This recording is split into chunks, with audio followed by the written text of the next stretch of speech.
Semoga Allah senantiasa terus memberikan kepada kita nikmat, ya, nikmat iman, nikmat Islam, dan nikmat kesehatan. Rasul mengatakan dalam hadisnya, "Man asbaha minkum aminan fi syirri." Siapa di antara kalian di waktu pagi aman di dalam rumahnya aman, tidak ada gempa, kebakaran, perampokan, aman, alhamdulillah ketika kita terbangun dari tidur kita. Ini yang pertama. Yang kedua, mu'afa fi jasadi. Siapa yang di waktu pagi dia sehat badannya, ketika Bapak Ibu terbangun dari tidur, alhamdulillah tidak ada yang dirasakan, ya, semua persendian lengkap, tidak ada merasa sakit. Dan yang ketiga, indahu qut yaumi, dia punya bekal untuk hari ini. Bapak Ibu punya bekal untuk hari ini? Insyaallah. Kulkas saja udah penuh, ya. Kulkas sudah penuh, ya, buat 1 pekan 1 bulan, ya. Nah, kata Rasulullah SAW, siapa yang di waktu pagi aman di rumahnya, kemudian jasadnya sehat dan punya bekal untuk hari itu aja, bukan untuk bekal 1 pekan 1 bulan, bukan, punya bekal untuk hari itu, maka kata Rasul, "Faka'annama hiza lahu dunya." Seolah-olah dunia itu sudah di tangannya. Jadi Bapak Ibu, ya, ketika untuk menjadi penguasa dunia itu tidak harus dia menjadi seorang raja dulu, tidak harus menjadi seorang miliarder dulu, enggak, ya. Kita aman di rumah, kita sehat badan, keluarga, dan punya bekal untuk hari ini aja, itu dunia sudah berada di tangan kita. Dan semoga Allah Subhanahu wa taala terus senantiasa memberikan kita kesehatan kepada Bapak Ibu semuanya, sehingga bisa terus menambah bekal untuk kita jemput nanti di yaumul akhir. Amin ya Allah ya rabbal alamin. Salawat dan salam semoga sahabat Tuhan limpahkan pada Nabi kita Muhammad sallallahu alaihi wasallam. Teman semuanya, alhamdulillah Allah pertemukan lagi kita di bulan Syawal ini, ya.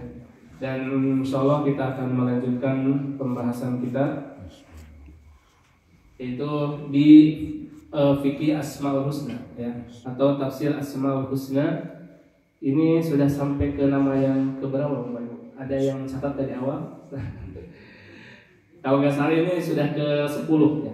Kita sudah bahas Al-Ilah, kemudian Ar-Rabb, ya, Ar-Rahman, Ar-Rahim, Al-Hayyu, Al-Qayyum, kemudian Al-Khaliq, Al-Bari, Al-Musawwir. Dan sekarang ke nama yang berikutnya adalah Ar-Razzaq dan Ar-Raziq. Ar-Razzaq dan Ar-Raziq. Ini adalah salah satu dari sekian nama Allah. Yang nama Allah itu ada berapa, Bapak Ibu? Tidak terhingga, ya. Nama Allah itu tidak terhingga dan hanya Allah yang tahu. Sudah dijelaskan, ya, dari dalilnya. Adapun yang 99 yang kita kenal selama ini itu adalah ijtihad dari para ulama. Bahkan dari 99 ini tidak semuanya disepakati kalau itu adalah sebuah nama. Sebagian disepakati, sebagian lagi khilaf, ya, apakah itu nama atau hanya sekedar sifat dari sifat-sifat Allah Subhanahu wa taala. Dan khusus ketika kita membahas Ar-Razzaq dan Ar-Raziq, ya, itu ada beberapa istilah juga selain Ar-Razzaq dan Ar-Raziq, ya. Yaitu ada istilah Ar-Rizqu. Ar-Rizqu itu artinya rizki. Kalau pakai kasrah, Ar-Rizqu. Ada lagi namanya Ar-Razqu. Bisa Ar-Razqu atau Ar-Ruzqu dengan fathah atau dengan dhammah. Ini adalah sifat, ya. Sifat Allah Subhanahu wa taala yang perbuatannya adalah memberikan rezeki. Sifat. Kita sudah bahas dulu di awal-awal, tidak setiap nama pasti mengandung sifat, tapi tidak setiap sifat itu bisa dijadikan nama. Nah, Ar-Razqu atau Ar-Ruzqu itu adalah sifat, bukan nama Allah. Sehingga tidak bisa kita menamakan anak kita Abdur Razqu, ya, atau Abdur Ruzqu atau Abdur Rizqu, tidak bisa, ya. Karena itu adalah sifat Allah Subhanahu wa taala yang tidak setiap sifat itu jadikan sebagai nama. Tapi setiap nama pasti mengandung sifat. Nah, salah satu nama Allah adalah bisa dua Ar-Raziq dengan Ar-Razzaq, khusus dalam masalah nama ini ya. Bisa dikatakan Ar-Raziq atau Ar-Razzaq. Kalau Ar-Raziq ya menggunakan wazan al-fa'il, pelaku, artinya Allah Maha Pemberi rezeki. Ini adalah salah satu nama Allah. Maka kita bisa mengatakan nama anak kita misalkan Abdul Raziq. Abdul Raziq bisa. Atau Abdul Razzaq. Jadi setiap nama Allah harus menggunakan Abdul dulu kalau kita mau ngasih nama anak kita. Dan tidak boleh dipanggil kecuali harus lengkap. Ya. Kalau namanya Abdul Razzaq ya harus dipanggil Abdul Razzaq. Tidak boleh kita manggilnya si Razzaq. Nggak boleh ya. Barangkali ada tetangga kita, teman kita, saudara kita yang namanya menggunakan nama-nama Allah, Abdul Rahman, Abdul Rahim, Abdul Razzaq, Abdul Ghafur, maka harus dipanggil lengkap. Jangan dipanggil Abdul Ghafur si Ghafur, Ojak, Abdul Razzaq si Razzaq, si bahkan jadi singkat si Ojak ya. Abdul Rahman si Oman ya. Abdullah si Dullah. Ya, itu sudah terbiasa di kalangan masyarakat kita ya. Dan ini yang mungkin karena ketidaktahuan, maka sekarang kita kalau sudah tahu siapapun di antara kita namanya menggunakan asma Allah, maka harus dipanggil lengkap ya. Abdul Razzaq. Apa artinya Ar-Razzaq? Ar-Razzaq adalah nama Allah yang berarti Allah itu Maha memberi rezeki yang banyak dan tidak terputus. Itu ya namanya sigot mubalaghah dari kata Ar-Raziq. Kalau Ar-Raziq Maha pemberi rezeki, kalau Ar-Razzaq Maha pemberi rezeki yang banyak dan tidak terputus. Dari dalam Al-Quran bahwa Allah namanya salah satunya adalah Ar-Raziq dengan Ar-Razzaq, salah satunya ya dari sekian banyak ya disebutkan dalam ayat-ayat. Itu salah satunya di surat Al-Mu'minun ayat 72. Allah mengatakan wa huwa, dan Allah itu khairur raziqin, sebaik-baiknya yang memberi rezeki. Ya, sebaik-baik yang memberi rezeki. Ini Ar-Raziq. Atau dalam surat Ad-Dariyat ayat 58 Allah mengatakan innallaha, sesungguhnya Allah huwa Razzaq, dialah Ar-Razzaq yang Maha memberi rezeki yang banyak dan tidak terputus. Dzul quwwatil matin, dzul quwwah yang mempunyai kekuatan, al-matin yang kokoh. Nanti kita akan jelaskan alasan kenapa Allah menggabungkan nama Ar-Razzaq dengan Al-Quwwah, dzul quwwatil matin ya. Ini Ar-Razzaq disebutkan dalam Ad-Dariyat. Kemudian salah satunya juga disebutkan dalam surat Al-Maidah ayat 114 dan 115, yang mana dalam surat Al-Maidah ini menjelaskan tentang permintaan para pengikut Nabi Isa yang disebut dengan apa? Al-Hawariyun ya. Al-Hawariyun itu pengikut setia Nabi Isa alaihissalam, meminta kepada Nabi Isa untuk menurunkan hidangan yang disebut dengan Al-Maidah. Maka disebut, kenapa surat Al-Maidah disebut dengan surat Al-Maidah? Karena salah satu penjelasan yang ada dalam surat itu adalah permintaan orang-orang Al-Hawariyun meminta kepada Nabi Isa untuk menurunkan hidangan ya, agar meminta kepada Allah untuk menurunkan hidangan dari langit ya. Yang mana ya permintaan orang-orang Hawariyin ini Nabi Isa alaihissalam ya meminta sama Allah. Qala Isa ibnu Maryam dalam surat 14 itu Allahumma ya Allah. Allahumma artinya ya Allah.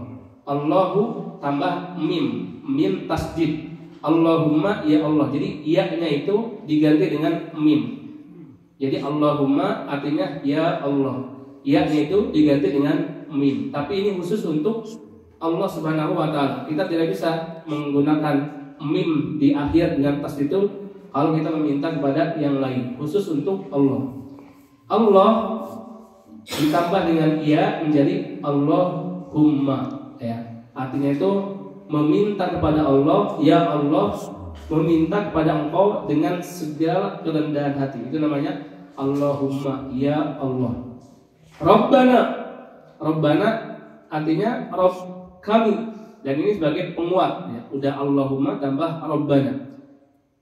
Apa kata Nabi Isa? Allahumma Rabbana anzil, ya Allah turunkan alaina, kepada kami, maidatan minas sama, ada hidangan dari langit. Nabi Isa ya berdoa kepada Allah Subhanahu wa taala agar Allah turunkan hidangan dari langit sebagai permintaan dari orang-orang Al-Hawariyun.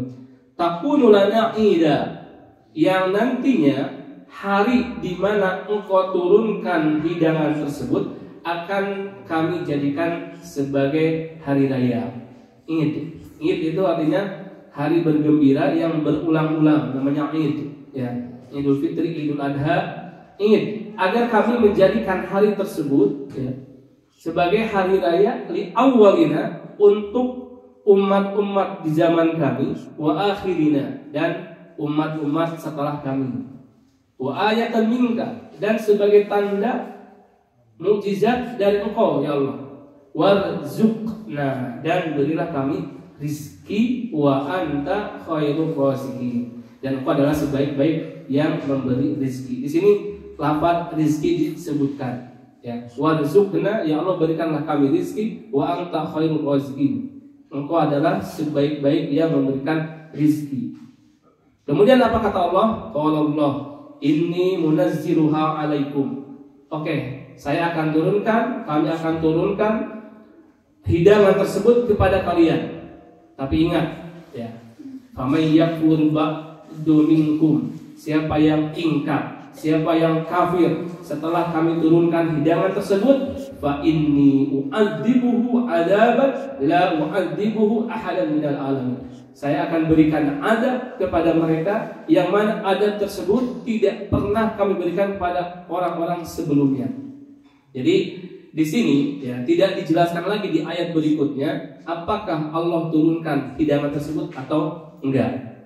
Ada yang mengatakan Allah turunkan karena lafaz Allah, inni munazziluha alaikum, saya turunkan kepada kalian hidangan tersebut.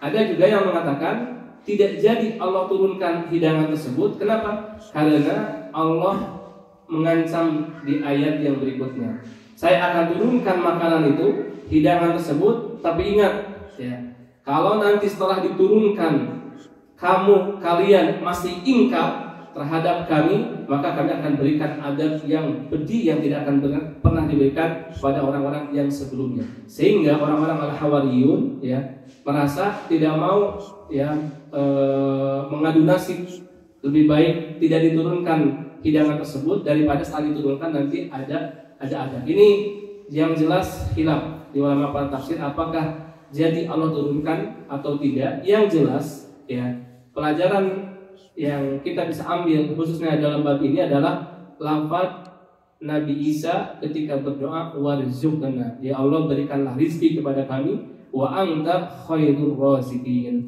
yang mana engkau adalah yang maha pemberi ya. Baik. Kemudian di surat yang berikutnya, di surat Saba ayat 39, Allah mengatakan, wa ma anfaqtum min syai'in, apapun yang kalian berikan, apapun yang kalian infakkan, fahuwa yukhlifu, maka Allah yang akan menggantinya, wa huwa khairur raziqin, dan Allah sebaik-baik yang memberi rezeki. Jadi di sini seolah-olah ya kata Allah, apapun yang kalian berikan Allah akan ganti. Kalau kita aja punya teman yang miliarder, ya jutawan lah, terus pinjam ke kita 1 juta, 2 juta, kira-kira kita ngasih nggak? Kamu bisa nggak pinjam 1 juta dulu, nanti besok dikasih? Kira-kira ngasih nggak kita? Ngasih, karena kita tahu dia itu orang kaya gitu. Nah, kalau kita ke manusia aja seperti itu, gimana dengan zat Allah yang memberikan rezeki dari manusia pertama sampai manusia terakhir, yang sampai sekarang rezeki itu nggak pernah habis-habisnya. Allah memberikan rezeki kepada semuanya. Terus kata Allah, wa ma anfaqtum min syai'in, apapun yang kalian berikan, yang kalian infakkan, Allah akan ganti. Tinggal kita menata hati kita yakin nggak dengan Allah Subhanahu wa taala ya. Apapun yang kalian berikan, Allah akan ganti. Infak yang kita berikan pada anak istri, sedekah kita, zakat kita ya. Apapun yang kita infakkan di jalan Allah, maka kata Allah, Allah akan menggantinya, karena Allah adalah sebaik-baik yang memberikan rezeki. Ini sekali lagi dalil-dalil salah satu yang disebutkan dalam Al-Quran. Kemudian juga ada juga ya, dalil yang disebutkan dalam hadis. Ini tentang kisah para sahabat yang ketika di Madinah mengalami musim paceklik, ya, sampai harga-harga itu jadi mahal. Ya, di kita juga seperti itu ya. Kadang menjelang Ramadan, menjelang Idul Fitri harga naik. Ya. Setelah Ramadan, setelah Idul Fitri dia turun-turun, tambah naik ya. Dan ini ternyata pernah terjadi di zaman Rasulullah SAW. Para sahabat mengadu kepada Rasulullah SAW tentang harga sembako, harga bahan pokok yang naik. Ya. Disebutkan dalam hadis Anas, "Ghala as-si'am." Jadi harga itu naik ala ahdi Rasulullah, di zaman Rasulullah SAW. Faqalu, maka para sahabat mengatakan, "Ya Rasulullah, ya wahai Rasul, sa'ir lana. Coba engkau berikan patokan harga untuk kami, sehingga harga itu tidak melambung tinggi." Gitu. Ini permintaan para sahabat sama Rasul agar Rasul itu mengatur masalah harga. Kemudian apa kata Rasulullah? Innallaha huwal musa'ir. Sesungguhnya Allah adalah zat yang pengatur harga. Al-Musa'ir, Allah adalah Al-Musa'ir, Allah yang mengatur harga. Di sini khilaf para ulama, apakah Al-Musa'ir ini adalah nama Allah atau sifat Allah? Ya, apakah nama Al-Musa'ir ini nama Allah atau sifat Allah? Ini perbedaan pendapat para ulama. Sehingga kalau kita berpendapat kalau nama Al-Musa'ir adalah nama Allah, berarti kita boleh menamakan anak kita Abdul Musa'ir. Ya, tapi ada juga sebagian ulama yang tidak pendapat itu adalah nama, itu bukan nama tapi sifat. Ya. Karena kita sudah sepakat di awal dulu kaidah kita menamakan nama Allah itu dijadikan nama itu adalah Asma al-Husna, nama-nama yang artinya baik. Ya.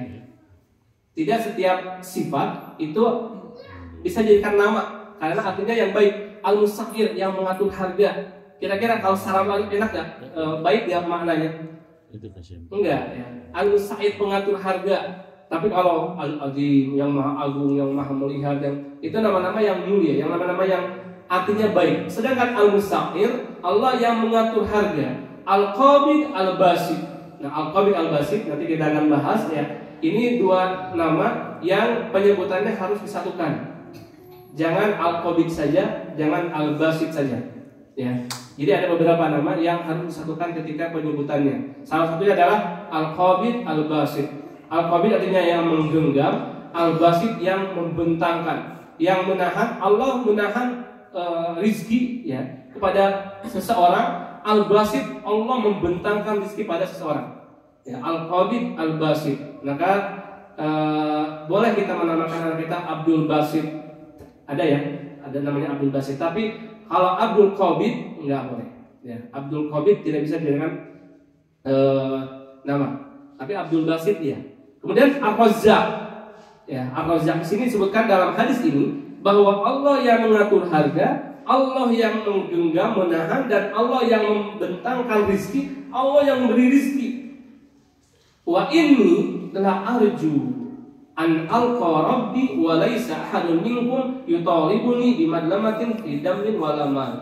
Dan aku nanti pada hari kiamat gak mau menghadap Allah Subhanahu wa taala ketika nanti ada orang di antara kalian yang menuntut saya karena pernah saya dolimi di dunia, baik dalam masalah darah atau masalah harta. Apa kesimpulan dari perkataan Rasulullah itu? Rasul menolak untuk mengatur harga. Kenapa? Karena yang terjadi pada saat itu, kenapa sampai harga-harga tinggi? Karena memang bukan faktor manusia. Ini benar-benar memang barangnya sedang langka. Ya, misalkan berasnya benar-benar sedang langka, panennya paceklik, bukan karena orang ditimbun kemudian dikuasain, pokoknya ini faktor manusia, bukan. Ini karena faktor alam. Yang musim itu paceklik, musim itu sedang gagal panen, biasanya kan akan mempengaruhi harga ya. Itu prinsip ekonomi, ketika persediaan menipis maka harga akan naik. Nah, itu yang terjadi di zaman Rasul pada saat itu. Sehingga ketika para sahabat minta Rasul untuk mengatur harga, Rasul tidak mau. Ya, karena ini memang musimnya sedang musim gagal panen misalkan. Kemudian persediaan sedang menipis, kemudian harga naik, kemudian Rasul harus ngatur-ngatur harga gitu. Nah, kalau Rasul mengatur-ngatur harga, berarti bisa jadi ada kedoliman pada para petani. Ya, udah memang persediaannya tipis, terus Rasul mengatur harga, pokoknya nggak mau tahu harga harus sekian. Nah, ini berarti akan ada kedoliman. Dan Rasul mengatakan Allah lah yang mengatur harga. Maksudnya Allah yang mengatur. Nah, sekarang musim ini, musim itu, kemudian sekarang sedang gagal panen, sedang persediaan sedang banyak, itu Allah semuanya yang mengatur itu. Ya. Dan kata Rasul, saya nggak mau nanti pada hari kiamat saya ada orang yang menuntut saya ketika berhadap dengan Allah Subhanahu wa Ta'ala. Maka di sini juga pelajaran ya untuk para ulul amri pemerintah nggak bisa mengatur harga ketika memang barang itu benar-benar langka yang faktor alam, bukan faktor manusia. Baik. Makna dan kandungan. Ya, makna dan kandungan nama Allah Ar-Razzaq. Ya. Kita sebutkan satu-satu. Yang pertama, ya, makna Allah itu Ar-Razzaq adalah Allah yang menjamin dan menanggung seluruh rizki makhluk. Yang namanya makhluk itu bukan hanya manusia. Allah menanggung rizkinya binatang, semua dimanapun di belahan bumi. Allah menanggung rizkinya tumbuhan, sampai jin pun Allah tanggung semua rizkinya. Apa salah satu makanan jin? Tulang. Ya. Makanya dalam bab fikih ketika ada namanya istijmar. Ya. Istijmar itu apa? Bersuci dengan menggunakan batu. Adabnya adalah harus menggunakan batu, jangan menggunakan tulang. Kenapa? Karena tulang makanannya jin. Ya, kita aja sama jin harus beradab. Beradabnya salah satunya apa? Tidak menggunakan tulang untuk bersuci. Bukan beradab ketika kita lewat suatu tempat harus minta izin, ya, permisi mbah, atau harus ngudupin klakson. Itu biasanya ada pemahaman masyarakat seperti itu, ngudupin klakson ketika lewat di tempat ini karena ada penunggunya. Bukan, adabnya bukan seperti itu. Salah satunya adalah tidak menggunakan tulang untuk istijmar. Kenapa? Karena itu adalah makanan jin. Artinya apa? Jin pun ada makanannya. Dan siapa yang menanggung seluruh rizki itu? Allah Subhanahu wa Ta'ala. Allah yang menjamin dan Allah yang menanggung rizki seluruh makhluknya.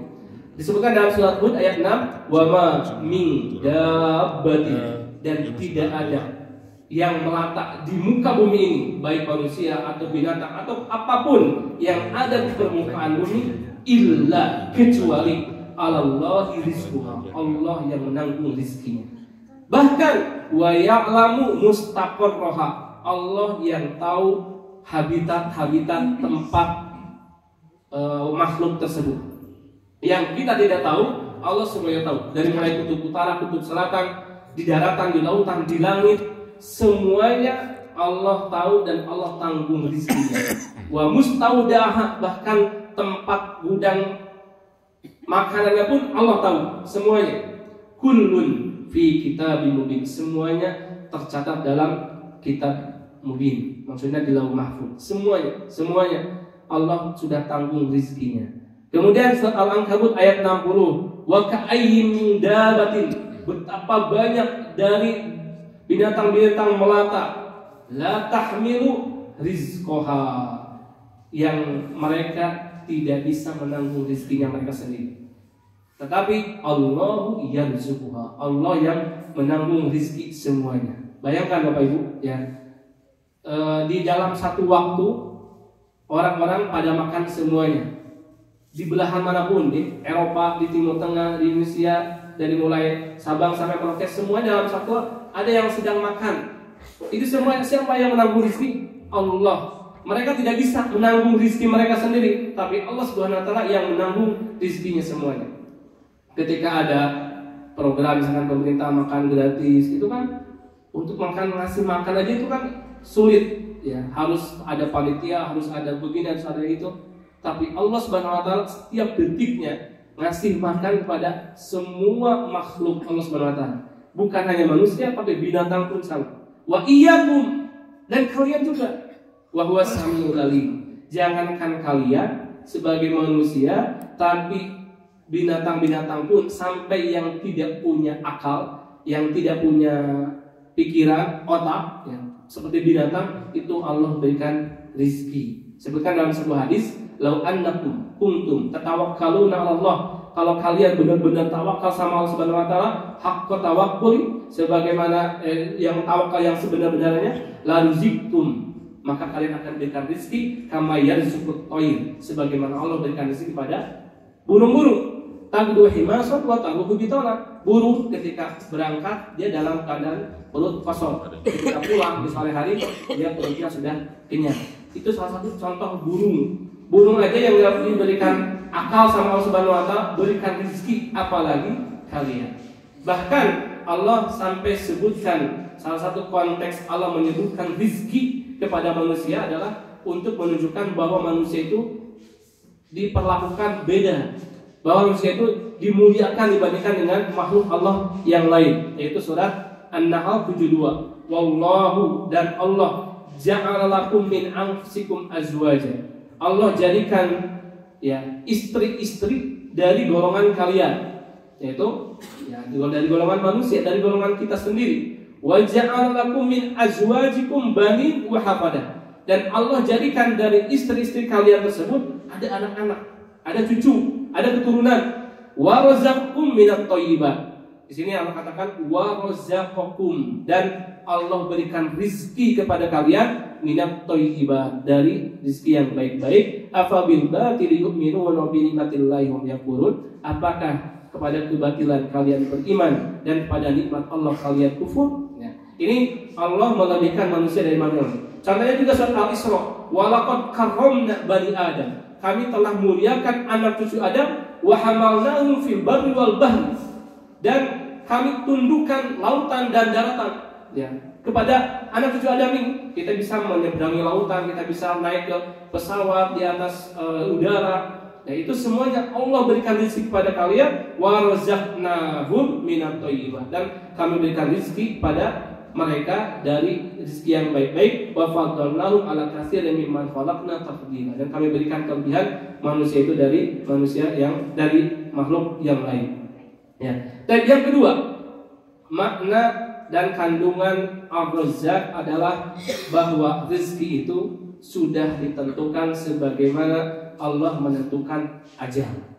Sebagaimana Allah sudah tentukan ajal kita, maka Allah sudah tentukan rezeki kita. Dan ini disebutkan dalam sebuah hadis, ketika Allah membuat atau membentuk janin dari sperma bertemu dengan ovum, kemudian menjadi segumpal darah, kemudian menjadi segumpal daging, kemudian menjadi tulang belulang yang dibungkus dengan daging. Di usia 4 bulan Allah kirim malaikat untuk mencatat 4. Yang pertama, bikatbi rizkihi, ditulis rizkinya. Yang kedua, wa ajalihi, dan ajal. Yang ketiga, amalnya. Yang keempat, apakah dia bahagia atau celaka. Salah satu yang itu adalah rizki dan ajal. Jadi rizki dengan ajal itu sudah sama-sama ditentukan oleh Allah Subhanahu wa taala. Makanya ya, ketika rizki dan ajal kita sudah ditentukan, bukan berarti kita sudah pasrah. Adalah yang kalau sakit ya sakit ajal. Karena kan ajal kita udah ditentukan. Enggak ya. Kita tetap berusaha sebagaimana rizki juga. Kalau rizki udah ditentukan, ya udah kita diam aja di rumah. Enggak. Kita juga harus ada usaha untuk menjemput rizki tersebut. Ya. Baik. Yang ketiga, ya, Allah menggandengkan antara ar-razzaq dengan al-quwwah. Ya, tadi sudah disebutkan dalam surat Ad-Dariyat yang ke-8, innallaha huwar-razzaq dzul quwwatil matin. Allah yang memberi rizki, yang punya kekuatan yang kokoh. Di sini kata para ulama, apa maksudnya Allah kuat dalam memberi rizki? Yang pertama adalah Allah kuat dalam memberi rezeki kepada seluruh makhluk yang begitu banyak dalam satu waktu. Dalam satu waktu semuanya makan, semuanya minum. Ya, bayangkan kalau kita di Masjidil Haram, Masjid Nabawi, ketika jutaan orang di sana, ada yang ke kamar mandi, ada yang sedang makan, ada yang itu Allah berikan rezeki semuanya. Ya, semuanya, bukan hanya Masjidil Haram, seluruh alam, seluruh permukaan bumi, Allah mampu untuk ngasih rezeki kepada mereka yang begitu banyak, bahkan bukan manusia dan binatang, dalam satu waktu. Nggak ada kerepotan sama sekali. Allah kasih rezeki semuanya. Ini maksudnya kuat. Dan manusia nggak ada yang bakalan kuat. Kalau misalnya ada yang menjamin seluruh makhluk yang Indonesia yang ratusan juta itu, saya kasih makan siang hari ini semuanya, paling bertahan sehari 2 hari, udah nggak mampu lagi. Tapi Allah mampu. Ini namanya kuat. Yang kedua, kuat memberikan rezeki terus menerus tanpa henti, gak habis-habisnya. Dan ini disebutkan dalam surat Ibrahim ayat 34, wa atakum, dan kami berikan kepada kalian min kulli ma sa'altumuh, apapun yang kalian minta kami berikan. Wa in ta'uddu nikmatallahi la tuhsuha, kalau kalian hitung-hitung nikmat Allah nggak akan bisa dihitung. Karena yang namanya nikmat itu bukan hanya materi. Terkadang orang dapat uang, alhamdulillah, dapat rezeki. Jadi seolah-olah rezeki itu uang gitu. Padahal kita sehat, kita keluarga sehat, kita nggak sakit ini, nggak sakit itu. Ya, kita jantung kita sehat, hati kita sehat, usus kita sehat. Semuanya kalau kita hitung satu persatu, kalau harus ke rumah sakit berapa? Oksigen berapa tabung kita habiskan setiap hari? Dan itu Allah kasih gratis. Kalau kita di rumah sakit mungkin berapa satu tabungnya berapa? Harganya mahal. Kalau kita hitung satu persatu, rezeki itu kalian tidak akan pernah bisa menghitung. Inna insana lazalumun kafar. Tapi manusia itu sifat dasarnya adalah selalu ingkar terhadap nikmat Allah. Bahkan sebutkan dalam sebuah hadis, yadullahi mal'a, tangan Allah itu penuh dengan nikmat. Ini kita jangan membayangkan tangan Allah seperti tangan kita. Yadullahi mal'a, tangan Allah itu penuh dengan kenikmatan, la tagiduha nafaqah sahaul lail wan nahar. Meskipun Allah kasih nikmat tersebut siang dan malam kepada seluruh makhluk, maka itu tidak ada berkurang-kurangnya. Ini disebutkan dalam sebuah hadis. Sebutkan juga dalam hadis qudsi, ya ibadi, wahai hamba-hambaku. Ini kata Allah dalam hadis qudsi. Lau anna awwalakum wa akhirakum wa insakum wa jinnakum.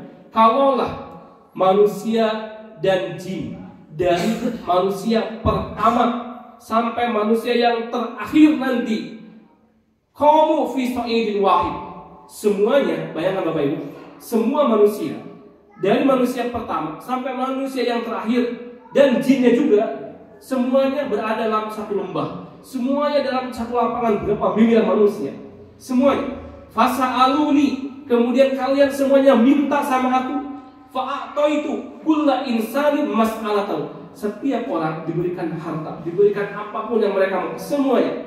Apa kata Allah? Ma naqasa dzalika mimma indi. Itu enggak mengurangi apa yang ada di sisiku sedikit pun. Illa, kecuali kama yang kusulbit mikhyat ida udkhilal bahr, kecuali ada benang, ya, benang. Kita bisa membayangkan benang kecil itu dimasukkan ke dalam samudra, lautan, dicelupkan, terus diangkat lagi, terus akan mengangkat sedikit.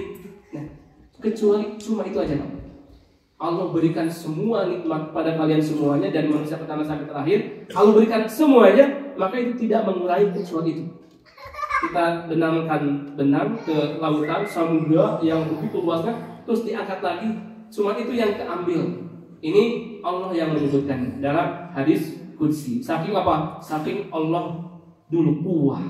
Saking Allah mempunyai kekuatan memberikan rezeki pada makhluk yang begitu banyak dalam satu waktu dan tidak berhenti, ya, tidak berhenti. Kemudian yang keempat, makna ar-razzaq adalah Allah membentangkan dan menyempitkan rezeki itu sesuai dengan kehendak Allah.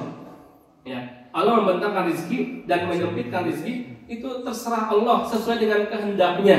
Disebutkan dalam surat Asy-Syura, ya, walau basatallahu rizqa li ibadihi, kalaulah kami bentangkan semua rezeki kepada hamba-hambaku, semuanya kaya, la bagau fil ard, pasti mereka itu akan melampaui batas.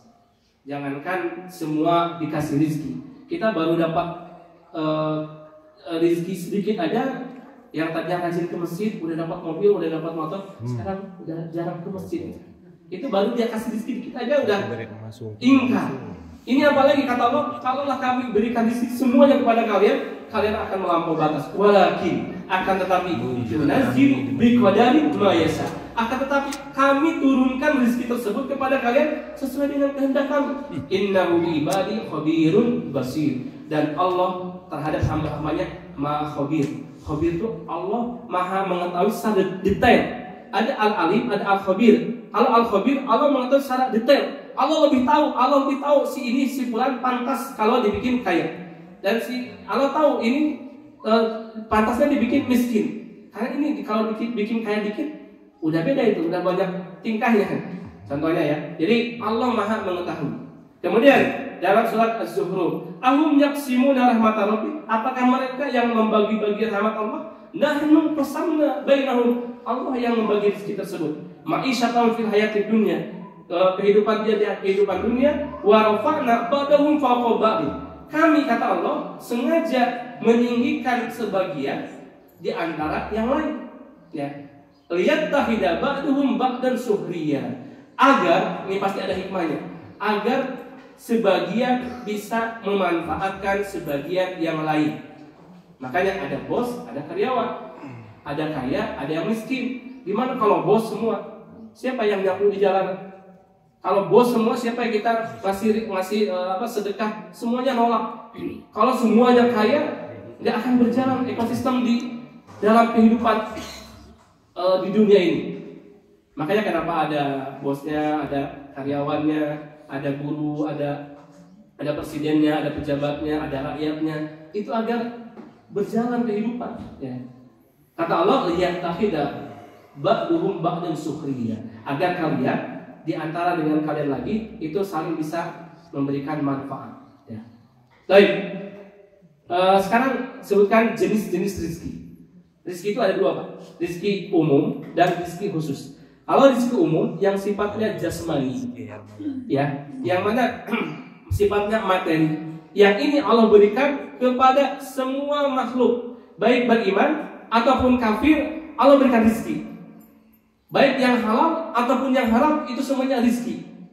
Ya, semuanya rezeki. Dan kenapa Allah berikan rezeki kepada orang kafir, Pak? Orang kafir nggak sholat, tapi rezekinya banyak. Kenapa? Karena dunia itu tidak ada harganya. Sebutkan dalam hadis, laukanatid dunya taqdiru indallahi janaha ba'udah. Kalaulah dunia itu sebanding dengan satu sayap nyamuk. Bapak Ibu pernah menyimpan sayap nyamuk? Nggak pernah. Kenapa? Karena nggak ada harganya. Kalau kita punya sayap nyamuk ya satu, terus dikasih ke orang, kira-kira orang mau nggak? Nggak mau. Buat apa? Bahkan nggak ada yang jualan sayap nyamuk di pasar, nggak ada. Karena saking nggak ada harganya. Kalaulah kata Allah, ya kalau disebutkan nama di sini, kalaulah dunia itu seharga dengan sayap nyamuk tadi, maka tidak akan orang kafir diberikan satu teguk air pun nggak akan dikasih. Ini jangankan satu teguk, bahkan berember-ember, ya berliter-liter orang kafir itu dikasih. Kenapa? Karena memang dunia itu tidak ada harganya. Jadi ini rezeki yang umum. Yang kafir, yang beriman, yang halal, yang haram, itu semuanya rezeki. Makanya kenapa Rasul dalam doanya, Allahumma inni as'aluka ilman nafi'a wa rizqan thayyiban wa amalan mutaqabbala. Ya Allah, berikan kepada kami ilmu yang bermanfaat dan rezeki yang baik.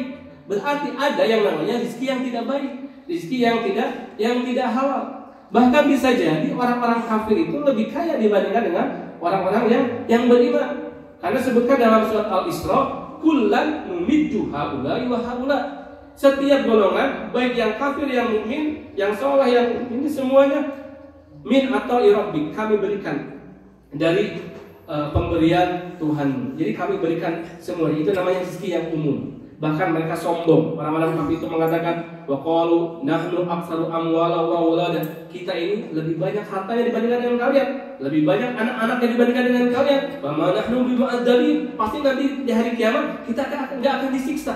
Mereka punya anggapan kalau di dunia saja mereka diberikan nikmat yang banyak, otomatis secara di akhirat mereka akan lebih nikmat lagi. Itu yang mereka pikirkan. Ya, wa ma kunna bimu'adzabin, kita nanti di hari kiamat tidak akan disiksa. Kul, katakan kepada mereka, inna rabbi yarzuqu rizqa liman yasha'u wa yaqdir. Katakan kepada mereka bahwa Allah membentangkan dan menyempitkan rezeki kepada siapa yang Allah kehendaki dengan ukuran Allah. Walakinna aktsarun nasi la ya'lamun. Akan tapi mereka tidak paham, mereka tidak mengetahui. Ini juga ya dalil bahwa kekayaan materi yang Allah berikan bukan berarti Allah sayang sama dia. Bisa jadi itu istidraj, ya, sungkunan kalau bahasa Indonesianya. Disebutkan dalam surat Al-Mu'minun, ayahsabuna annama nubituhum min mal wa banin nusarru lahum fil khairat. Apakah mereka mengira ketika kami berikan pada mereka harta dan anak-anak itu kami berikan kebaikan pada mereka? Bala yashurun. Mereka tidak sadar. Karena mereka punya anggapan fa amma insan idza mabtalahu rabbuhu fa akramahu wa na'amahu fa yaqulu rabbi akraman. Ketika mereka diberikan nikmat, diberikan nikmat dengan harta, mereka mengatakan, wah, Allah telah memuliakan saya. Wa amma idza mabtalahu fa qadara alaihi rizqahu fa yaqulu rabbi ahanan. Ketika Allah sempitkan nikmat pada mereka, mereka mengatakan Allah telah menghinakan saya. Kalla, kata Allah, bukan itu patokan, ya. Bukan itu patokan. Ketika diberikan nikmat berarti Allah sayang sama dia. Dan ketika disempitkan nikmatnya berarti Allah tidak sayang sama dia. Bukan. Ini rezeki umum. Jadi kita jangan heran ketika ada orang kafir rezekinya lebih banyak dibandingkan orang mukmin. Jangan heran. Itu adalah rezeki yang sifatnya umum. Allah berikan pada siapa saja. Ya. Karena Allah memberikan rezeki kepada yang iman, ada yang kaya, ada yang miskin. Kepada yang kafir pun ada yang kaya, ada yang miskin. Bukan patokan. Allah sayang sama dia. Dan yang kedua adalah rezeki yang khusus. Yang mana rezeki adalah khusus rizki yang sifatnya rohani, yang berkaitan dengan keimanan, berkaitan dengan akhirat. Dan ini terbagi menjadi dua, bisa di dunia, bisa di akhirat. Kalau di dunia, rizki yang khusus itu adalah rizki yang halal, yang mana dengan rizki tersebut bisa digunakan untuk sedekah, untuk zakat, untuk infak yang benar. Itu namanya nikmat khusus.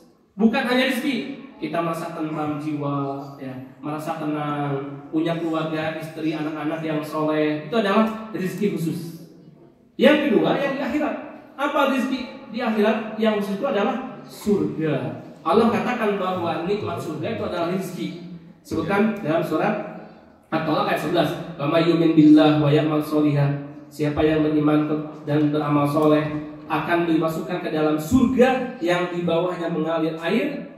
Qad ahsanallahu lahu rizqa, yang mana Allah telah berikan kebaikan pada dia berupa rizki. Rizkinya berarti surga. Surga itu disebutkan dengan rizki. Sebutkan dalam surat Maryam, jannati adnin lati wa'ada rahman ibadahu bil ghaib innahu kana wa'duhu ma'tiya la yasma'una fiha lagwan illa salama wa lahum rizquhum.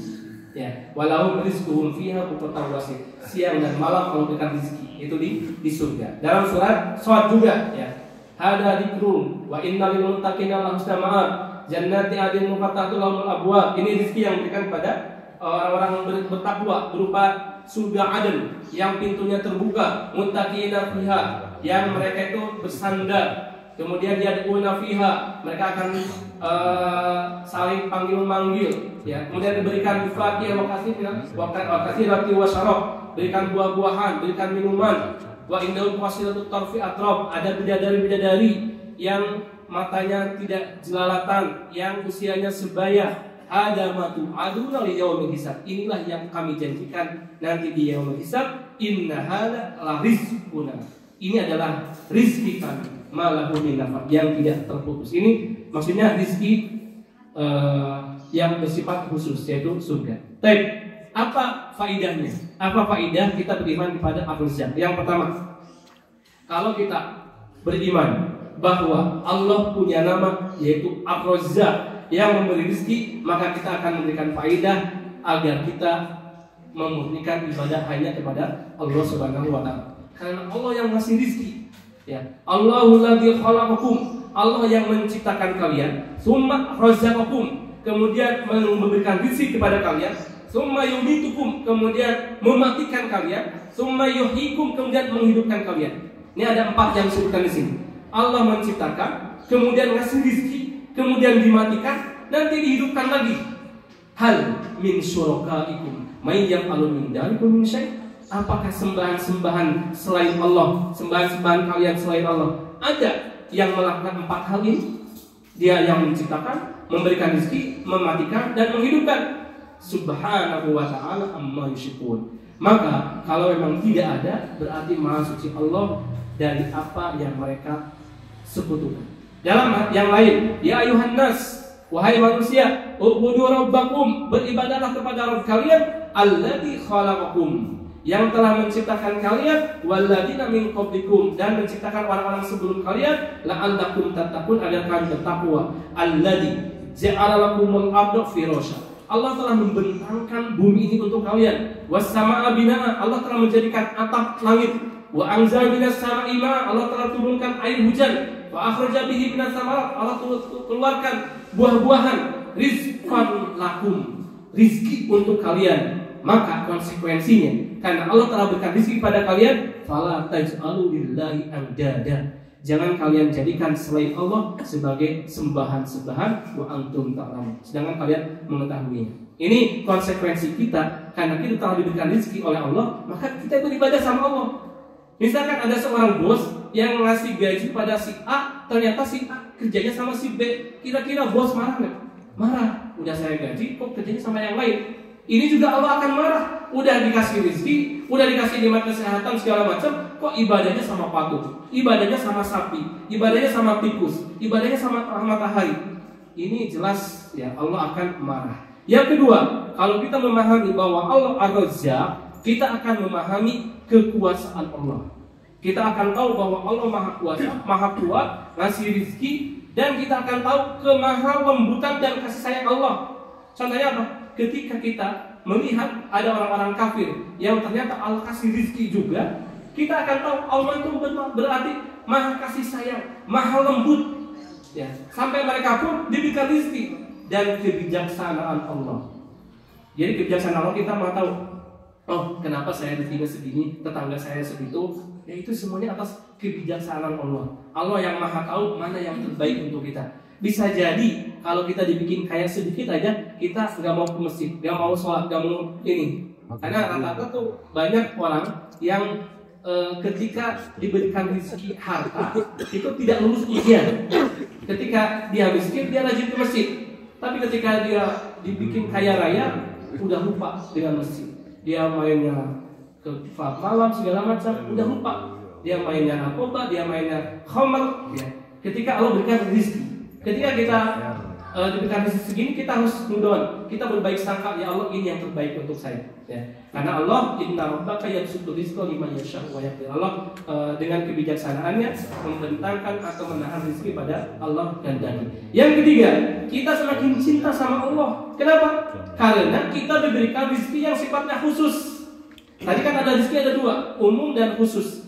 Umum bisa diberikan kepada siapapun, sedangkan khusus hanya diberikan kepada orang-orang yang Allah pilih. Dan kita kalau tahu bahwa kita sedang diberikan rezeki yang spesial berupa nikmat hidayah, nikmat iman, nikmat Islam, kita akan semakin cinta sama Allah Subhanahu wa taala karena kita yang dipilih oleh Allah Subhanahu wa taala mendapatkan nikmat yang khusus. Yang berikutnya, ya, kita semakin yakin bahwa rezeki itu sudah diatur, ya.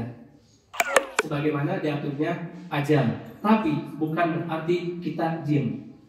Kalau kita diam, udah rezeki udah diatur, udah kita diam aja, enggak. Karena Allah memerintahkan dalam surat Al-Jumu'ah ayat 10, fa idza qudiyatis shalah, apabila kalian telah melaksanakan salat, fantashiru fil ardh, silakan kalian menyebar di permukaan bumi, wabtaghu min fadlillah, dan carilah karunia dari Allah Subhanahu wa taala. Kita diperintahkan untuk bekerja, untuk mencari nafkah. Itu ada bab-bab tersendiri, ya. Ada bab tersendiri keutamaan mencari nafkah untuk keluarga. Artinya, meskipun kita tahu bahwa Allah itu telah mengatur rezeki kita, tapi kita tetap diperintahkan untuk berusaha. Ketika Maryam, ya, kelaparan, ya, itu ada usaha dulu untuk menggerakkan pohon kurma. Padahal Allah saja turunkan kurma itu langsung tren. Tapi Allah nyuruh Maryam tuh untuk menggerakkan, meskipun dalam kondisi hamil nggak ada tenaga, tapi cukup gerakan pohon, Allah turunkan kurma itu berjatuhan. Artinya apa? Ada usaha dulu. Kemudian hati kita akan tentram, akan tenang karena kita tahu bahwa Allah yang menjamin rezeki kita.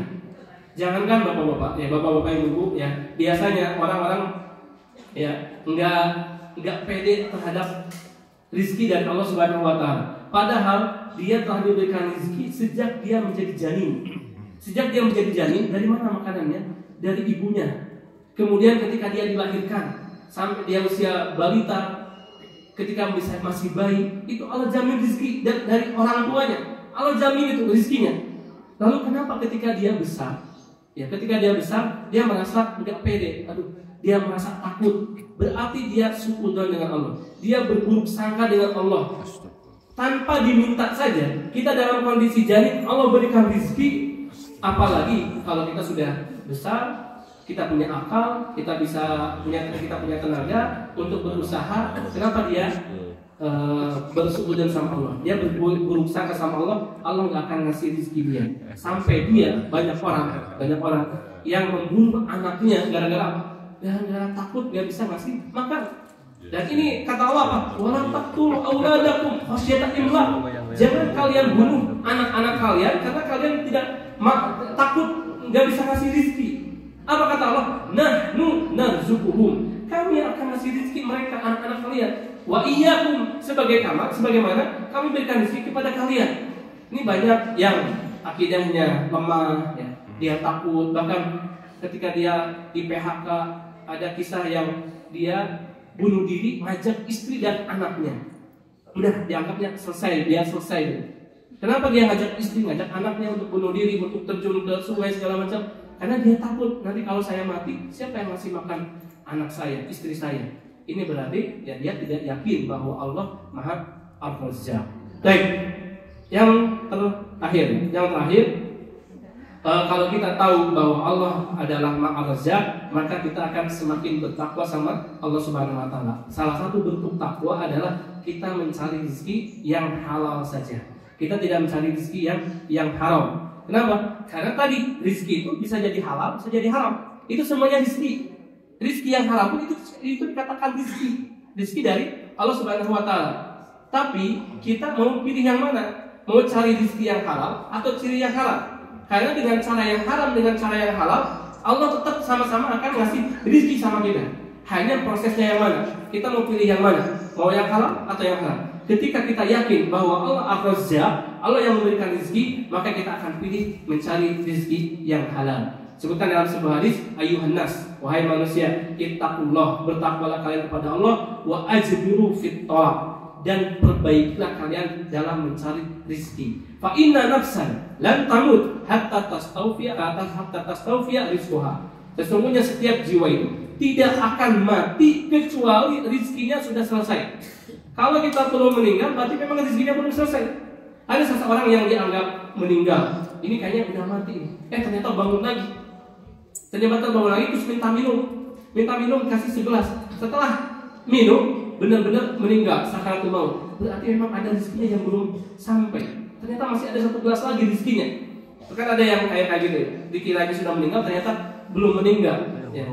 Jadi seorang tidak akan meninggal kecuali kalau rezeki sudah selesai. Wa in abta'a anha, meskipun rezeki itu tersendat-sendat. Yang penting rezekinya itu selesai dulu baru dia meninggal. Fattaqullahu wa ajmilu talab. Bertakwalah kepada Allah dan perbaikilah cara kalian mencari rezeki. Kudu mahalla wa da'u mahal.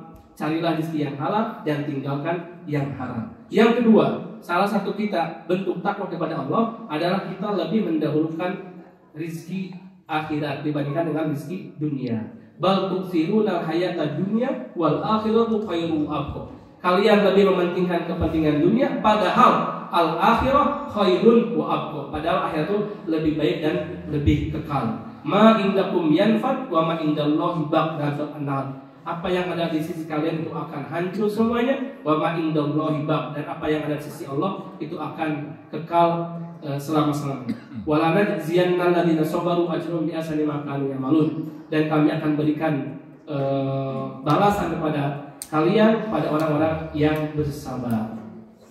Dan mungkin ini yang tambahan ya, faidah kita beriman kepada Ar-Razzaq adalah kita jangan malu minta sama Allah Subhanahu wa taala. Jangan malu ya. Nabi Isa aja meminta sama Allah dari mulai hal terendah sampai yang tinggi. Ya, Nabi Isa permintaan yang tertingginya apa? Arini angdur ilaih. Ya Allah, berikan saya bisa melihat wajahmu. Itu permintaan yang tertinggi. Dan sampai permintaan yang terendahnya adalah ketika tersesat di Madian sampai minta makan, minta roti itu sama Allah. Bahkan sebutkan dalam hadis mintalah sama Allah meskipun untuk sandal. Jadi apapun yang terendah sampai yang tertinggi kita mintanya sama Allah Subhanahu wa taala. Jangan malu-malu minta sama Allah. Tapi ya ada adab-adabnya ketika meminta. Jangan dibikin saja, bikin pantun ya dalam berdoa. Enggak, ada adab-adabnya. Yang jelas karena kita tahu bahwa Allah Ar-Razzaq, kita ya apapun minta sama Allah Subhanahu wa taala. Dan jangan semuanya itu yang bisa saya sampaikan ya, jenis-jenis rezeki, keutamaan kita faedah beriman pada Ar-Razzaq dan makna kandungan Ar-Razzaq. Sebelum tutup ada pertanyaan? Saya dua Ustaz.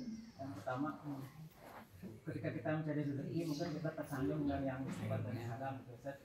Kemudian ternyata di situ sudah kita makan sama keluarga kita. Dan cara bersambungnya gimana? Kemudian yang kedua kan suka ada kata-kata motivasi misalnya usaha tidak akan berhasil atau tidak menjaga wajah apa yang semua akan berhasil. Ya, gimana caranya bertobat? Ya kalau kita nggak tahu sebelumnya, insya Allah maafkan. Tapi kalau kita sudah tahu, ya kita berusaha untuk meninggalkan yang subhat-subhat. Yang kalau haram udah jelas dan kita tinggalkan. Tapi yang subhat-subhat, ya kalau kita nggak tahu sebelumnya, maka insya Allah maafkan. Tapi kalau sudah tahu, ya contohnya misalkan dia tersangkut masalah riba, ya. Kalau dia sudah sangkut dan dia ingin bertaubat, selesaikan, bukan malah nggak dibayar, selesaikan dan dia tidak mengulangi lagi. Ya, apalagi masalah subhat-subhat juga. Dia berusaha untuk menjauhi yang haram dan yang subhat-subhat. Kalau yang tidak tahu, insya Allah maafkan. Kecuali kalau memang dia tahu, ya. Kalau dia tahu ada yang diambil dari sesama hak Adam, itu harus diselesaikan sama anak Adam. Karena kita bertemu dengan Allah dengan satu kesalahan, dari satu kesalahan kita dengan Allah itu lebih ringan dibandingkan dengan 70 kesalahan yang kita lakukan dengan Allah itu lebih ringan dibandingkan dengan satu kesalahan yang ada hubungannya dengan sesama manusia. Ya, kesalahan-kesalahan masalah hutang piutang, masalah pinjam meminjam, ataupun masalah kedoliman sesama manusia itu harus segera diselesaikan. Apalagi yang subhat-subhat, subhat itu kan nggak jelas ya. Yang subhat itu kan nggak jelas, maka kita bersikap waro, berusaha untuk meninggalkan yang subhat-subhat. Itu usahakan, kecuali kalau memang kita nggak tahu kalau itu adalah sesuatu yang haram. Yang kedua, usaha tidak akan mengkhianati hasil. Nah ini, jadi gini, usaha kita, berapapun usaha kita itu tidak berbanding lurus dengan hasil. Ya, tidak harus berbanding lurus dengan hasil. Kenapa? Karena ada orang yang Allah berikan rezeki tanpa usaha. Dia kaya dari kecil, dia dapat warisan, dia nggak harus banting tulang untuk cari kerja, dia udah kaya. Ada yang orang pontang-panting, ya, banting tulang dibanting-banting. Ya ada yang pontang-panting cari kerja, terus ya hasilnya segitu-gitu aja. Hasilnya yang 50.000 sehari, 100.000 sehari. Padahal usahanya toh-tohan gitu, usahanya keras gitu. Tapi ternyata kalau berikan rezeki seperti itu. Jadi tidak benar kalau misalkan usaha itu katanya akan sebanding dengan hasil. Enggak seperti itu juga. Kenapa tadi? Inna rabbaka yabsutu rizqa liman yasha wa yaqdir. Allah membentangkan dan menahan rezeki itu sesuai dengan kehendak Allah Subhanahu wa taala, bukan sesuai dengan kecerdasan kalian, sesuai dengan usaha kalian.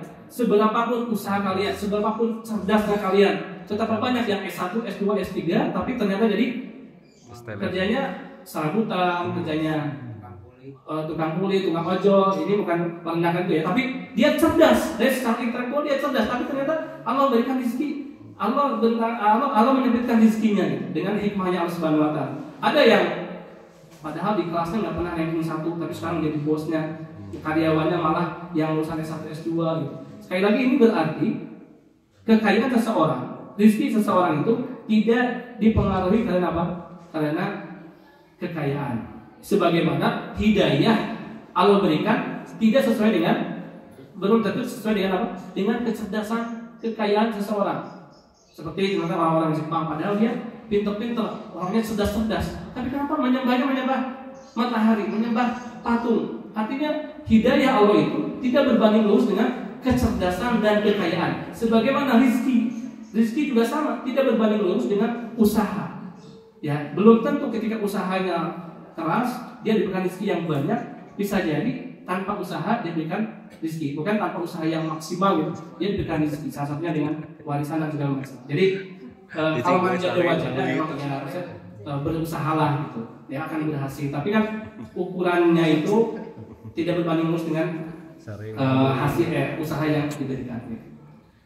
Dari mau nanya, kan tadi saya bilang penyebutan al-basit itu harus sama dengan al-qabid. Tapi di banyak ayat itu selalu disandingkan dengan qadir.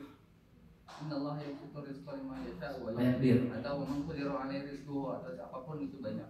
Itu korelasi antara qadir dengan basit dengan qabid itu gimana?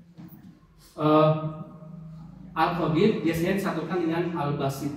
Tapi kalau al-basit tidak harus berbarengan dengan al-qabid gitu. Jadi al-qabid biasanya dibarengkan dengan al-basit.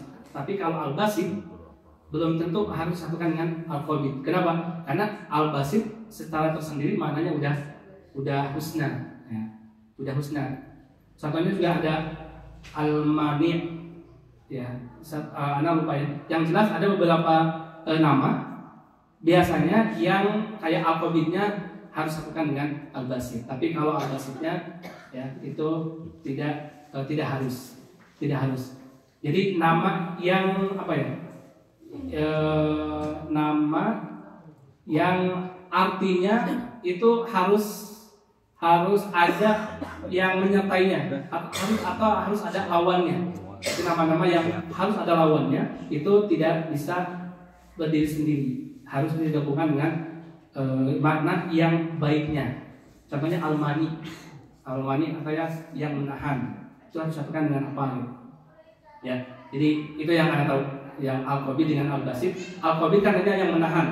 Jadi kita tidak menamakan namanya Abdul Qabid, hamba yang menahan untungnya, tapi Abdul Basit. Nah, al-qabid ini harus disatukan dengan al-basit. Tapi al-basit tidak harus disatukan dengan al-qabid. Maksudnya ini perbedaan mendasar antara qabid dengan qadir. Qabid dengan qadir kan? Qadir. Ya, itu kan perbedaannya tuh secara mendasar letaknya di mana? Kalau al-qadir kan artinya maha kuasa. Kalau kan kalau misalkan secara harfiah gitu ya, misalkan sesungguhnya Allah membentangkan rezeki kepada siapa saja yang Allah kehendaki, ataupun menahannya secara itu karena menguasakannya. Tapi kalau misalkan al-qabid berarti kan Allah menutupnya gitu, misalkan atau misalkan itu perbedaan mendasarnya itu sebenarnya dari segi real life-nya lah gitu ya, seperti gimana gitu. Anak kurang paham ya. Anak belum tahu perbedaan antara al-basit dengan al-qadir. Ya, anak belum tahu. Mungkin ada yang saya jawab perbedaan al-qabid dengan al-basit tadi. Anak kurang tahu ya. Anak harus dipelajari mendalam dulu menurut para ulama, bukan menurut pendapat pribadi. Anak kurang paham. Nanti itu PR ya, itu PR untuk anak. Apa perbedaan antara al-qabid dengan al-qadir? Karena kita belum bahas juga ya al-qadir. Ada al-qadir, ada al-qadir. Jadi ada biasanya nama-nama al-razzaq, al-razziq, al-malik, al-malik, al-qadir, al-qadir. Itu juga ada perbedaan. Jangankan antara beda nama dengan satu nama aja, itu ada perbedaan. Seperti ini al-razzaq dengan al-razziq. Itu insyaallah PR ya untuk kita bahas di pertemuan berikutnya. Kita sekarang di Indonesia kan menamakan misalnya Muhammad Hussein atau Muhammad apa? Kita cenderung manggilnya tuh yang ujungnya itu, jadi Muhammadnya dihilangkan jadi M aja. Itu gimana? Ada begitu? Apakah bagus kita manggil nama yang Muhammad gitu kan? Kita kayaknya kan kasih nama Muhammad pengen mencapai nama. Kalau sesuai dengan sunnah Islam syariat, itu nama itu cukup satu. Ya, sebagaimana dulu di zaman Rasul namanya siapa? Muhammad aja. Ali, cuma pakai nama Ali bin Abi Thalib. Umar bin Khattab. Kemudian Utsman bin Affan. Jadi sampai sekarang itu dipraktekkan di Saudi. Ya, sampai sekarang dipraktekkan di Saudi, nama itu satu kata. Nama yang kedua adalah nama bapak, nama yang ketiga nama kakek, nama yang keempat biasanya kabilahnya atau sukunya. Jadi kalau misalnya kita lihat nama Arab Muhammad ibnu Soleh, ibnu Muhammad, bisa jadi kakek itu sama dengan nama cucu. Itu biasa gitu. Nama yang cucu sama seperti nama kakek. Itu biasa orang Arab. Jadi ya, kalau misalkan kita tanpa bin, Muhammad Soleh Muhammad, ya berarti itu solehnya tuh bapaknya. Itu secara adab, secara sunnahnya seperti itu. Sampai ke anak-anak lahirnya di Mekah. Jadi ketika bikin akte, kita ketika mengajukan dua suku kata nggak bisa. Jadi harus suku kata. Jadi seperti Indonesia itu sampai kayak kereta gitu, panjang panggilnya ya. Seperti anak Muhammad Hussein, tapi panggilnya Hussein. Panggilnya Hussein. Ketika orang Arab lihat KTP, ente sebenarnya namanya Muhammad apa Hussein sih?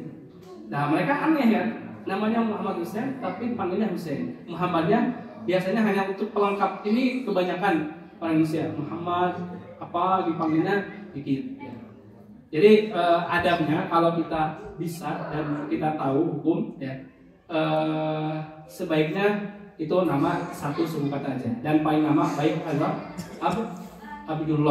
Abdurrahman, itu nama yang terbaik ya, Abdurrahman dan nama-nama Asmaul Husna. Kemudian nama Muhammad, nama Ahmad, itu nama-nama terbaik karena kita akan dipanggil nanti di akhirat dengan sesuai dengan nama kita ya. Itu usahakan satu suku kata. Jadi yang kedua itu nama bapak, yang ketiga nama kakek. Nah, itu kalau kita terlanjur kan namanya yang panjang itu namanya Pak Muhammad. Apa kita nanya ke kamu dipanggilnya apa? Nickname. Itu kan udah biasa dia dipanggil seperti itu. ya kan ada anjuran juga kita panggil terus panggilan nama itu adalah doa, itu benar.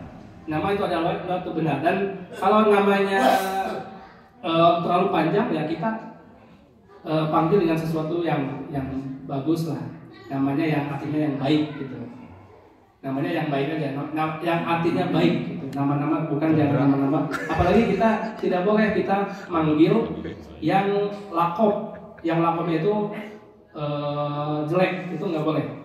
Contohnya apa? Si pesek gitu, si jangling kayak apa si jangleng apa jangkung pokoknya nama apapun gitu, si endut karena dia gendut, itu nggak boleh. Kita panggil nama yang aslinya, karena itu kan nama itu harapan dari orang tua ngasih nama gitu. Kecuali kalau nama-nama yang artinya itu jelek, karena ada nama-nama juga yang tidak boleh, yang seperti yang mentazkiyatun nafs, yang dia tuh mensucikan diri sendiri. Misalkan afdalul rijal, namanya sebaik-baiknya laki-laki. Ya itu nama-nama yang ada tazkiyah diri sendiri. Ya kita panggil dengan panggilan nama yang asli, jangan pakai lakob ya. Apalagi kalau maknanya baik, maka apalagi ini hubungannya dengan asma Allah. Kalau menggunakan nama-nama asma Allah harus lengkap sebagaimana tadi sudah disebutkan. Abdullah panggilnya Abdullah. Ada di sini Abdullah panggilnya Abdullah. Ya. Abdul Razak si Ojak, Abdurrahman si Oman. Itu biasanya kayak gitu. Ya itu kebiasaan yang buruk, dan itu kalau kita sudah ngaji paham itu dirubah. Dari itu nggak apa-apa ya, saya kesal aja. Banyak deh. Yang mana? Apa? Doa surat Al-Baqarah ayat ketiga.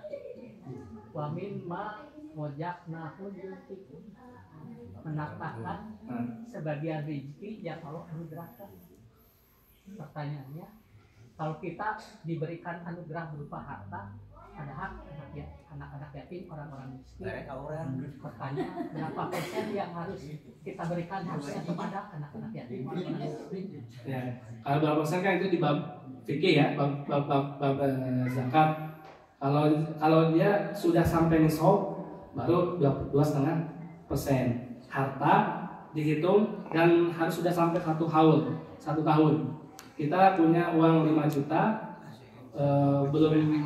belum ada wajib untuk zakat. Ini zakat ya. Kalau zakat udah nyampe nisab dan 1 tahun yang diem ya, maka itu 2,5%. Tapi kalau sedekah nggak ada patokannya, terserah. Dan sedekah itu ada sedekah wajib, ada sedekah sunnah. Sedekah wajib kita utamakan keluarga, istri dulu, istri dan anak-anak. Kalau semuanya sudah terpenuhi, ya kita sedekah kepada yang lain. Gitu. Jadi kalau sedekah nggak ada aturan berapa persen, yang penting dia ngasihnya berapa. Kalau sedekah sunnah, tapi kalau sedekah wajib, ya sesuai dengan kebijaksanaan, kebiasaan setempat.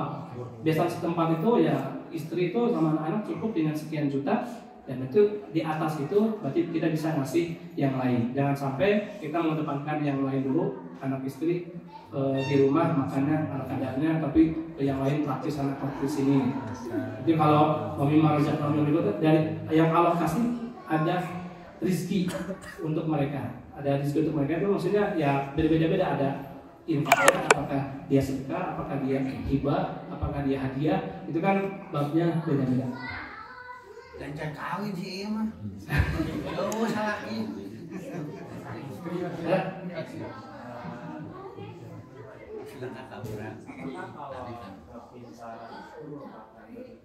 Ya.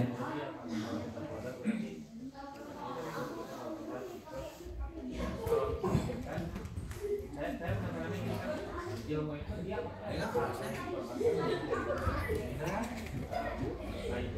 kalau zaman apa kan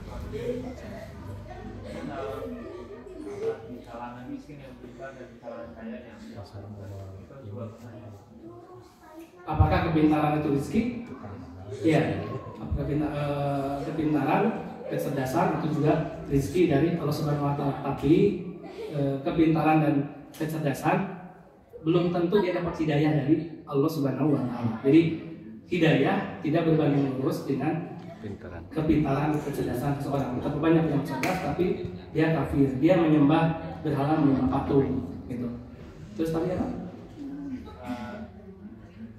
Yang nomor 2 sih contohnya kalau orang pintar dari kalangan miskin di dalam sahabat sama orang pintar dari kalangan kaya.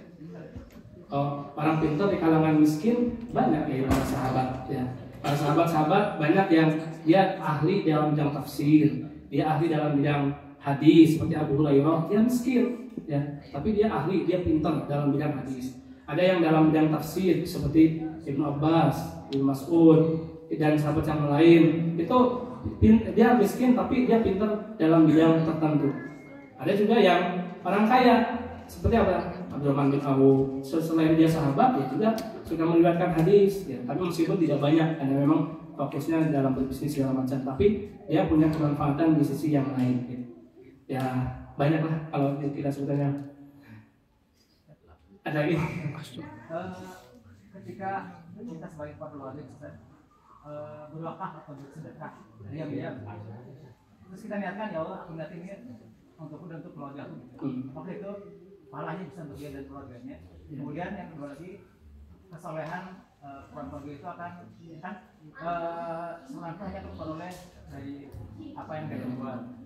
Tapi ada juga perkataan ulama ya, kesolehan saudara keluarga itu akan berpengaruh pada keluarga itu. Gimana ya? Itu dampak ya. Jadi seseorang itu akan mendapatkan sesuatu yang diusahakan dan dia tidak akan menanggung dosa orang lain. Wala taziru wazratu wizra ukhra. Dia tidak akan bisa menanggung dosa yang lain. Dosa nggak ada namanya dosa turunan seperti di Nasoro karena dosa keturunan dari orang tuanya itu nggak ada. Tapi dampak kesolehan kita itu akan berdampak sama anak dan istri kita.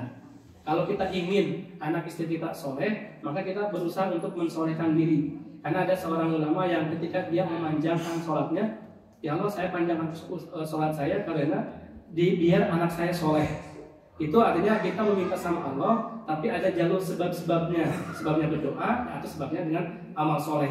Karena kesolehan seorang suami, seorang ayah, itu akan berdampak pada kesolehan istri dan anak. Ya, kalau kita ingin anak kita soleh dan istri kita soleh, ya kita perbaiki dulu diri. Jangan kita mengharap istri soleh atau anak soleh, kitanya nggak mau ke masjid gitu.